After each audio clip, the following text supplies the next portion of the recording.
સેવાનિવૃત્તિ સન્માન સમારંભ શિક્ષકને આપવામાં આવ્યો હાર્દિક વિદાય સન્માન. સુરત શહેરના ઈશ્વરપુરા નવાગામ ડિંડોલી રોડ પર સ્થિત વીર સાવરકર પ્રાથમિક શાળા ક્રમાંક 66માં એક અનોખો અને સ્મરણીય પ્રસંગ યોજાયો હતો. શાળાના પ્રતિષ્ઠિત શિક્ષક શ્રી વિલાસરાવ સાહેબ વાઘ તેમના 25 વર્ષથી વધુના કાર્યકાળ પૂર્ણ કરીને સેવામુક્ત થયા છે. તેમના કાર્યકાળના અંતે શાળા પરિવાર તરફથી એક ભવ્ય સેવાનિવૃત્તિ સન્માન સમારંભનું આયોજન કરવામાં આવ્યું. શ્રી વિલાસ સાહેબરાવ વાઘે તારીખ 9/8/2000ના રોજ આ શાળામાં ફરજ સંભાળી હતી. સતત 25 વર્ષની અવિરત સેવા આપ્યા બાદ તારીખ 31/8/2025ના રોજ તેઓ નિવૃત્ત થયા હતા.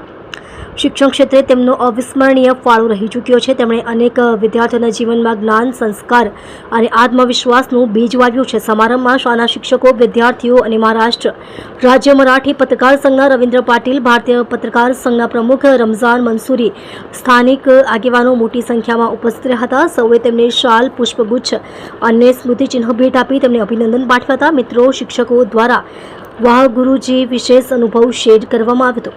સુંદર ભાષણ અને સાંસ્કૃતિક કાર્યક્રમો દ્વારા પોતાના પ્રિય ગુરુજીને યાદગાર વિદાય આપી હતી. કાર્યક્રમમાં સૌએ એકમતથી જણાવ્યું કે શ્રી વિલાસ સાહેબરાવ વાઘ માત્ર શિક્ષક જ નહીં પરંતુ એક માર્ગદર્શક, મિત્ર અને આદર્શ વ્યક્તિત્વ તરીકે યાદ રહેશે.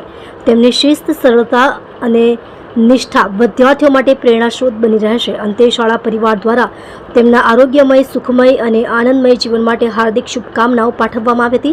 શ્રી વિલાસ સાહેબરાવ વાઘની અવિસ્મરણીય સેવાઓને ખૂબ ખૂબ શુભેચ્છાઓ આપવામાં આવી હતી. Bureau report, SMC news, Surat. माझं नाव विलास साहेबराव वाघ. आणि हा कार्यक्रम काय ठेवला होता आज? हा कार्यक्रम काय होता सर? हा कार्यक्रम सेवानिवृत्तीचा कार्यक्रम होता. किती वर्ष सर्व्हिस केली तुम्ही? मी 25 वर्ष 2 महिने सर, आणि 22 दिवस. विद्यार्थ्यांसाठी काही सांगू शकता मग? विद्यार्थी तर शिक्षकांचा प्राण असतो साहेब. विद्यार्थी म्हटलं की शिक्षकाचा जीव की आहे. विद्यार्थ्यांशिवाय शिक्षक असूच शकत नाही.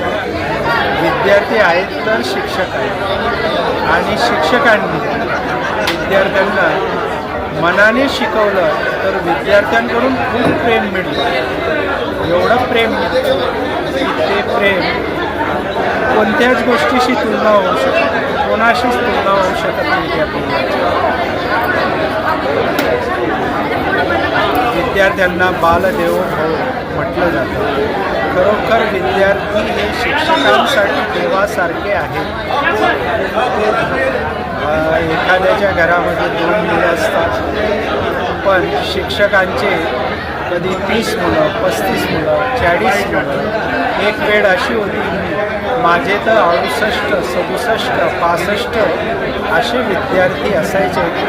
ते मला माझ्या मुलांसारखेच वाटतात आणि त्यांच्यात मी आपल्या भारताचं भविष्य पाहतो आणि ते भविष्य घडवण्याचा प्रयत्न करतो. याला बऱ्याच विद्यार्थ्यांनी चांगल्या प्रकारे साथ दिलेली आहे, परंतु काही विद्यार्थी मागे पडले, त्याचं दुःखही होतं.